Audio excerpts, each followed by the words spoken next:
പിതാവിന്റെയും പുത്രന്റെയും പരിശുദ്ധാത്മാവിന്റെയും നാമത്തിൽ ആമേൻ. എൻ്റെ പ്രിയപ്പെട്ടവരെ, ഇന്ന് ആഗസ്റ്റ് 7-ാം തീയതി വെള്ളിയാഴ്ച. അമ്മേ പരിശുദ്ധ അമ്മേ, അമ്മേ പരിശുദ്ധമേ, ദൈവമാതാവേ, കൃപാസനത്തിലൂടെ ഞങ്ങളുടെ ദേശത്തിനും അമ്മ മധ്യസ്ഥം തേടി തന്ന എല്ലാ അനുഗ്രഹങ്ങൾക്കും കൃപകൾക്കും ഞങ്ങളിപ്പോൾ ഹൃദയം നിറഞ്ഞ നന്ദി പറയുന്നു.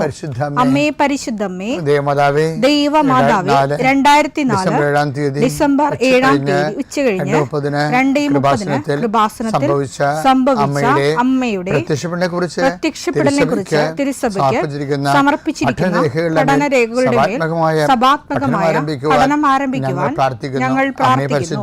അമ്മേ പരിശുദ്ധമേ, ഭൂസ്വർലോകങ്ങളുടെ രാജ്ഞിയായ അങ്ങേയ്ക്ക് ഭൗമസംരക്ഷണത്തിനായി പ്രപഞ്ചപ്രകൃതിയെ തന്നെ തിരുസഭ പ്രതിഷ്ഠിക്കുവാൻ ഈ പ്രത്യക്ഷീകരണം വഴി ഇടയാക്കണമേ. പരിശുദ്ധമേ, ജപമാല മാതാവേ, സകല കൃപാസനം പ്രാർത്ഥനയോടും ചേർത്ത് ഞങ്ങളിപ്പോൾ പ്രാർത്ഥിക്കുന്ന ഈ കുടുംബത്തിന്റെ പ്രത്യേക നിയോഗം മക്കളെ.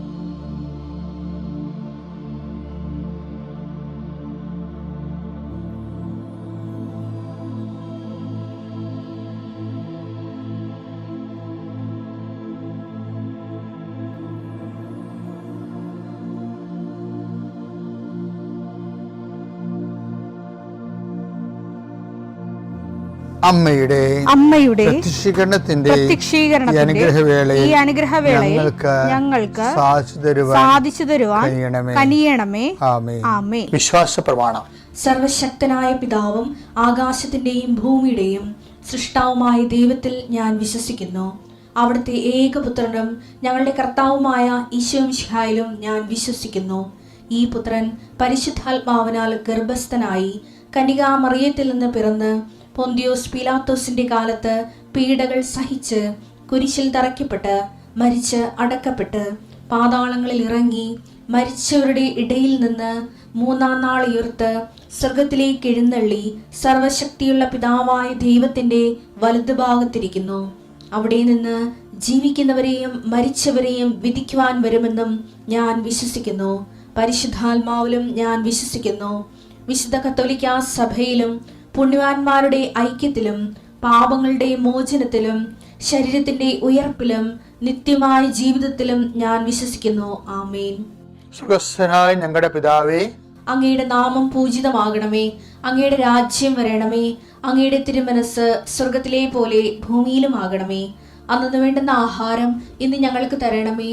ഞങ്ങളോട് തെറ്റ് ചെയ്യുന്നവരോട് ഞങ്ങൾ ക്ഷമിക്കുന്നത് പോലെ ഞങ്ങളുടെ തെറ്റുകൾ ഞങ്ങളോടും ക്ഷമിക്കണമേ. ഞങ്ങളെ പ്രലോഭനത്തിൽ ഉൾപ്പെടുത്തരുതേ, തിന്മയിൽ ഞങ്ങൾ രക്ഷിക്കണമേ. ആമേൻ. നന്മ നിറഞ്ഞ മറിയമേ, സ്വസ്തി. കർത്താവ് അങ്ങയുടെ കൂടെ സ്ത്രീകളിൽ അങ്ങ് അനുഗ്രഹിക്കപ്പെട്ടവളാകുന്നു. അങ്ങയുടെ ഉദരത്തിൻ ഫലമായി ഈശോ അനുഗ്രഹിക്കപ്പെട്ടവനാകുന്നു. പരിശുദ്ധ മറിയമേ, തമ്പുരാന്റെ അമ്മേ, പാപികളായ ഞങ്ങൾക്ക് വേണ്ടി ഇപ്പോഴും ഞങ്ങളുടെ മരണസമയത്തും തമ്പുരാനോട് അപേക്ഷിക്കണമേ. ആമേൻ. കർത്താവിന്റെ ഉന്നതമായ നാമത്തിന് സ്വസ്ഥം ചെയ്യുന്നു. കർത്താവിന്റെ വിശുദ്ധ പൗരോഹിത്യത്തെ മഹത്വപ്പെടുത്തണമേ. കർത്താവ് സഭയിലുള്ള സാന്നിധ്യം പ്രകടമാക്കണമേ. 40 വർഷം ഞാൻ അർപ്പിച്ച കൃപാന്റെ യുഗതിയാൽ കൃപാസനത്താറെ ജീവനോടെ പ്രത്യക്ഷപ്പെട്ട മാതാവിന്റെ മധ്യസ്ഥത്താൽ ഞാൻ മക്കളെ ഈശോ നാമത്തെ ആശീർവദിക്കുന്നു. കർത്താവെ, ജോലിയില്ലാത്തവര്, വീടില്ലാത്തവര്, ജീവിതത്തിൽ കലഹങ്ങളും പിന്നതുകൊണ്ട് പിരിഞ്ഞു താമസിക്കുന്ന ജീവിത പങ്കാളികളെ, കുഞ്ഞുങ്ങളുടെ തെറ്റായ അവസ്ഥകൾ കണ്ട് വിഷമിക്കുന്ന മാതാപിതാക്കന്മാരെ, ശാരീരികമായ രോഗങ്ങളെ അവസരപ്പെടുന്നതും രോഗം ആകുന്നതിന് സമയമെടുക്കുന്നില്ലെന്ന് ഓർത്ത് ഉത്കണ്ഠപ്പെടുന്നവരെയും സമർപ്പിച്ച് പ്രാർത്ഥിക്കുന്നു. ഇന്ന് യാത്ര ചെയ്യുന്നവരെ, ഇന്നത്തെ യാത്രയ്ക്ക് വേണ്ടി വിവിധമായ ഒരുക്കിയിരിക്കുന്ന ലക്ഷ്യങ്ങൾ, കണ്ടുമുട്ടുന്ന വ്യക്തികൾ, സംസാരിക്കുന്ന സംഭാഷണങ്ങൾ, എഴുതുന്ന രേഖകൾ, ഒപ്പിടുന്ന ഡോക്യുമെൻറ്റുകൾ, പങ്കെടുക്കുന്ന ഇൻ്റർവ്യൂകൾ, സെൻഡ് ചെയ്യുന്ന മെസ്സേജുകൾ, വസ്തു വിൽക്കുകയും വാങ്ങുകയും ചെയ്യുന്നവരുണ്ട്, മരങ്ങൾ വൃക്ഷങ്ങൾ വിൽക്കുന്നവരുണ്ട്, മൃഗങ്ങളെ വാങ്ങുന്നവരുണ്ട്. ആ എല്ലാ മേഖലകളും ചെറിയ ചെറിയ കടകമ്പോളങ്ങൾ കൊണ്ടും വലിയ ഏജൻസികൾ കൊണ്ടും ജീവിക്കുന്നവരുണ്ട്. വാഹന കമ്പോളത്തിൽ വർക്ക് ചെയ്യുന്നവരുണ്ട്. അവിടെ എല്ലാ മേഖലകളിലെല്ലാം പ്രയാസമുണ്ട്. കിട്ടാനുള്ള പണം കിട്ടാത്തവരുണ്ട്, കൊടുക്കാൻ പറ്റാത്തവരുണ്ട്, വാടകയ്ക്ക് കൊടുത്തിട്ടുള്ള ഒറ്റിക്കൊടുത്തിട്ട് ഒഴിയാത്തവരുണ്ട്, വാടക അടക്കാൻ പറ്റാത്തവരുണ്ട്, വീട് വെക്കാനൊരു സ്ഥലം കാണാത്തവരുണ്ട്, ഇങ്ങനെ ഒരു വിദ്യാഭ്യാസത്തിൻ്റെ അഡ്മിഷൻ കിട്ടാത്തവരുണ്ട്, വിദേശ ജോലിക്ക് വേണ്ടി ഇതുവരെക്കും അസൈൻമെൻറ്റ് കിട്ടില്ല, കുഞ്ഞുങ്ങളെ പോറ്റാൻ വിഷമിക്കുന്നവരുണ്ട്. എൻ്റെ കർത്താവേ, help those all kind of troubles. എല്ലാ തരത്തിലും വേദന അനുഭവിക്കുന്ന 1:4 പറഞ്ഞ എല്ലാ തരത്തിലും വേദന അനുഭവിക്കുന്നവരെ കൃപാസനത്തിലെ ജീവനോടെ പ്രത്യക്ഷപ്പെട്ട പരിശുദ്ധ അമ്മയുടെ മാധ്യസ്ഥത്തിലെ ഇവിടെ നടന്ന 10,000-കണക്കിന് ആരാശക്തിയാൽ എൻ്റെ മക്കൾ ഈശോനാമത്തെ അനുഗ്രഹിക്കപ്പെടുകയും ആശ്വസിപ്പിക്കപ്പെടുകയും ചെയ്യട്ടെ. എൻ്റെ പ്രിയപ്പെട്ടവരെ, നിങ്ങൾക്ക് മനസ്സിലാവുന്നൊരിതില്ല, ഞങ്ങൾ പണ്ട് ഫിലോസഫി പഠിക്കുമല്ല, അച്ഛൻ പട്ടത്തിന് ഫിലോസഫി വേണമല്ല. അപ്പോൾ ആദ്യം ഫിലോസഫി പഠിക്കാൻ വേണ്ടി ആലോചന ചെല്ലും. അപ്പോൾ അവിടെ ജെയിംസ് അച്ഛനുണ്ട്. ജെയിംസ് അച്ഛനാണ് ഫിലോസഫി, പിന്നെ അതിനോട് ബന്ധപ്പെട്ട കുറേ ക്ലാസിക്കൽ ഫിലോസഫിയൊക്കെ പഠിപ്പിക്കണം. അച്ഛൻ പഠിച്ച് ഞാൻ ഇന്ന് ഓർത്തിരിക്കുന്ന സാധനമുണ്ട്. ഹെരാക്ലീറ്റസ് എന്ന് പറഞ്ഞ ഒരാളുണ്ടായിരുന്നു. ക്ലീറ്റസ് അല്ല, ഹെരാക്ലീറ്റസ്. അത് ഗ്രീക്ക് പേരാണ്. അങ്ങേര് പറഞ്ഞ ഒരു ദാർശനികനാണ്. പുള്ളി പറഞ്ഞത്, we cannot step into a same river twice. ഒരു ഒഴുകിക്കൊണ്ടിരിക്കുന്ന പുഴയിൽ നമുക്ക് 2 പ്രാവശ്യം കാലെടുത്ത് വെക്കാൻ പറ്റിയിരുന്നു. അത് കേൾക്കുമ്പോൾ നമുക്ക് വിറ്റായിട്ട് തോന്നും.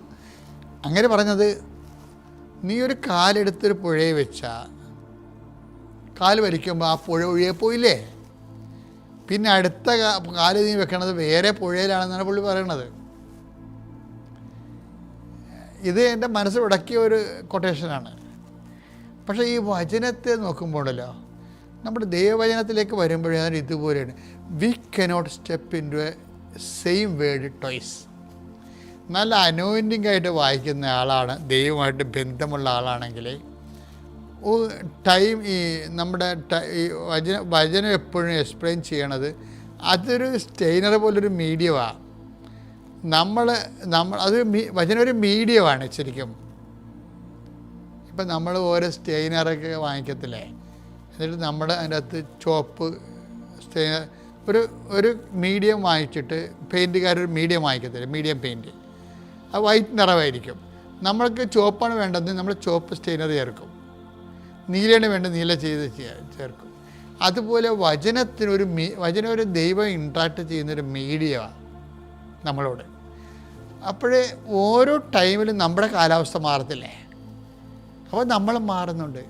നമ്മളും ഇങ്ങനെ ടൈമിൽ ഇങ്ങനെ ഇപ്പം ജോസഫച്ചൻ ഇപ്പം ഇന്ന് സെക്കൻഡിലാണെങ്കിൽ അടുത്ത സെക്കൻഡിൽ വേറൊരു ജോസഫച്ചനാണ് വരുന്നത്. എൻ്റെ ഡയബോളിക് പേഴ്സണാലിറ്റി എന്നല്ല ഈ പറയണത്. നമ്മുടെ സിറ്റുവേഷൻ ചേഞ്ച് ചെയ്യും.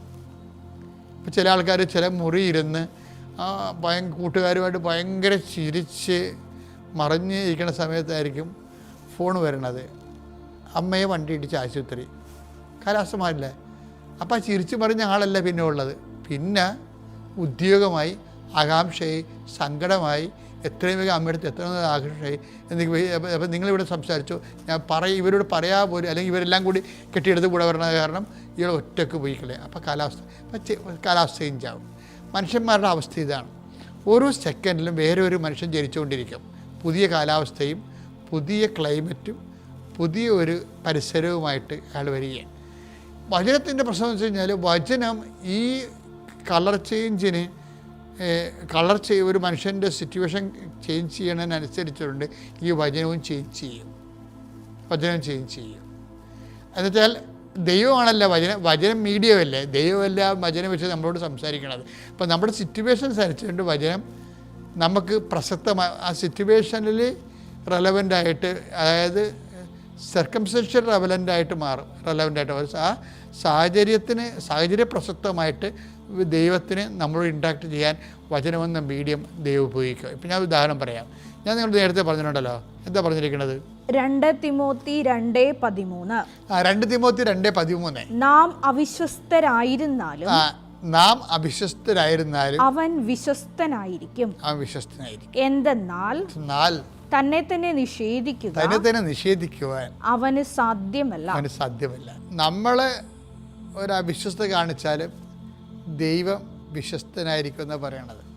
അപ്പം നിങ്ങൾ ഓർക്കും, ഉടമ്പടി ഇത് കുഴപ്പമില്ല, കർത്താവ് ചെയ്യാനുള്ള ചെയ്യുമില്ല, എന്തിനാണ് ദൈവത്തിന് മുമ്പ് ചുമ്മാ കടക്കാരാകണത്? ഇത് ദൈവം പറഞ്ഞിരിക്കുന്നത് പൗലോസാണിത് പറഞ്ഞിരിക്കുന്നത്. പൗലോസിൻ്റെ വായിൽ നിന്ന് വല്ല പുതിയ നിയമത്തിലെ കാര്യം പറഞ്ഞ പോലെ തന്നെ പുള്ളിക്കാരൻ പഴയ നിയമത്തിലെ കാര്യം പറയും. കാര്യം പുള്ളി പഴയ നിയമത്തിലാണ് മിക്കവാറും കൂടാരമടിച്ച് താമസിക്കുന്നത്. ഭയങ്കര ആപ്ലിക്കേഷൻസൊക്കെ കേട്ട് കഴിഞ്ഞ് ഇതെല്ലാം ഫരിസൈക്ക് ആപ്ലിക്കേഷൻസാണ്. പഴയ നിയമത്തിലുണ്ടായിരുന്ന വിശ്വാസത്തെ പുള്ളി കടുകട വ്യത്യാസമില്ലാതെ പിടിച്ചുകൊണ്ടാണ് പുതിയ നിയമത്തിൽ പുതിയ പുനർവ്യാഖ്യാനം പുള്ളി ചെയ്യണത്. അപ്പോൾ അതുകൊണ്ട് അതാണ് പുള്ളി, നിങ്ങൾ പരിസരമാണെങ്കിൽ ഞാനും പരിസരമാണെന്നൊക്കെ പുള്ളി പറഞ്ഞ് പരിസരമാണ് വലിയ കേമോ എന്തോ കേമത്വമാണെന്നുള്ളത് ആ ധാരണ അപ്പോഴും അങ്ങനെ ഉണ്ട്. പക്ഷേ അതുകൊണ്ട് ഇപ്പം എന്താ പ്രശ്നം? ഈ വിശ്വസ്തയെക്കുറിച്ച് പറയുകയാണ്. അത് നിങ്ങൾ അവിശ്വസ്തരായിരുന്നാലും ദൈവം വിശ്വസ്തനായിരിക്കും. അത് ഇവിടുത്തെ കാര്യമാണ്, പഴയ നിയമത്തിലെ കാര്യമാണത്. ഇവർ അവിശ്വസ്തരായിരുന്നല്ല, ഇവരെന്തെല്ലാം പണി കാണിച്ച് അല്ലേ? ഇവരെന്തെല്ലാം പണി കാണിച്ചു? എത്രയോ പ്രാവശ്യം മോശത്തിനെതിരെ വെറുപെറുത്തു. എത്രയോ പ്രാവശ്യം ഞങ്ങൾ ഈജിപ്തിലോട്ട് കൊണ്ടുപോകണമെന്ന് പറഞ്ഞു, അല്ലെങ്കിൽ നിന്നെ തട്ടിക്കളയെന്ന് മോശത്തിനോട് കയർത്ത് സംസാരിച്ചു. അങ്ങനെ പല തരത്തിൽ ദൈവത്തോട് അവിശ്വസ്ത കാണിച്ചിട്ടുണ്ട്. പിന്നെ സീനായ് മലമുകളിൽ വെച്ച് ഇയാൾ കൽപ്പനകൾക്ക് അഹറോൻ താമസിച്ചപ്പോൾ ഇപ്പോൾ സ്വന്തമായിട്ട് സ്വർണം കൊണ്ട് കാളക്കുട്ടിയെ ഉണ്ടാക്കി. അപ്പോൾ എന്നിട്ടും ദൈവം ഇവരെ വാഗ്ദാന നാടി പ്രാപിച്ചുകൊണ്ടാണ് നിങ്ങൾ അവിശ്വസ്തരായിരുന്നാലും ദൈവം വിശ്വസ്തനായിരിക്കുമെന്ന് പഴയ നിയമ പുറപ്പാട് ജീവിതത്തിൽ നിന്ന് എടുത്ത ദൈവത്തിൻ്റെ ഒരു ബ്രാൻഡിങ് ആയിട്ടാണ് അത് പറയണത്. പക്ഷേ നിങ്ങളത് കൃപാസനം ഉടമ്പടിയുമായിട്ട് കണക്ട് ചെയ്യരുത്. എന്താ കാര്യം? പഴയ നിയമത്തിലെ ഉടമ്പടി ദൈവം ഇങ്ങോട്ട് വന്നെടുത്ത ഉടമ്പടിയാണ്. മനസ്സിലായ? കൃപാസന ഉടമ്പടി ദൈവം ഇങ്ങോട്ട് വന്നെടുത്ത ഉടമ്പടിയല്ല, നിങ്ങൾ അങ്ങോട്ട് ചെന്നെടുത്ത ഉടമ്പടിയാണ്. തെറ്റിക്കരുത്. വണ്ടിയും ട്രെയിനും പ്ലെയിനൊക്കെ പിടിച്ച് കൃപാസനത്തിൽ വന്നെടുത്ത ഉടമ്പടിയാണ്. അപ്പം നിങ്ങൾ അവിശ്വസ്തരാകേണ്ട കാര്യമില്ല. അവിടെ ദൈവം ഇനിഷ്യേറ്റീവ് എടുത്താണെങ്കിൽ നമ്മൾ അവിശ്വസ്തരെ എടുത്താലും ഏകപക്ഷീയമായിട്ട് ദൈവം വിശ്വസ്തനായിരിക്കും. ഇതിൽ ദൈവം നമ്മളെ കൃപാസന ഉടമ്പടി ദൈവം വിശ്വസ്തനായിരിക്കുമെന്നല്ല എൻ്റെ അർത്ഥം. ഇല്ലെന്നല്ല ഞാൻ പറഞ്ഞത്. ഞാൻ പറഞ്ഞത് നമ്മൾ ഇനിഷ്യേറ്റീവ് ചെയ്തെടുത്തിരിക്കുന്ന ഉടമ്പടി കൊണ്ട് ഇതിൻ്റെ ബാധ്യത 10% നമുക്കാണ്. എന്താണ്? നമ്മൾ വിശ്വസ്തരായിരിക്കും എന്നുള്ളത്. അപ്പോൾ വിശ്വാസത്തേക്കാൾ വലുതാണ് അവിടെ വരുന്ന. എന്താണ് വിശ്വസ്തത എന്ന് പറഞ്ഞാൽ ഞാൻ പറയും സഫറിങ് ഫെയ്ത്താണ് വിശ്വസ്തത എന്ന് പറയും. Suffering faith. ഞാൻ പണ്ട് സർവൈവിങ് ഫെയ്ത്താണ് നിങ്ങളോട് പറയുമായിരുന്നു. ഇപ്പം ഞാൻ നിങ്ങളോട് പറയണത് അത് നിലനിർത്തിക്കൊണ്ട് തന്നെ ഞാൻ ഇപ്പോൾ നിങ്ങളോട് പറയണത് what is fidelity? It is suffering faith. ഒരു മനുഷ്യൻ വിശ്വാസത്തെ പ്രതി അനുഭവിക്കുന്ന സങ്കടങ്ങൾ എന്നിട്ടും വിശ്വാസം വിട്ടുമാറാതെ നിൽക്കണത്, അതാണ് വിശ്വസ്തത എന്ന് പറയണത്. ആ വിശ്വസ്തത ദൈവം നമ്മളിൽ നിന്ന് പ്രതീക്ഷിക്കുന്നുണ്ട്. പിതാവിൻ്റെയും പുത്രൻ്റെയും പരിശുദ്ധാത്മാവിൻ്റെയും നാമത്തിൽ.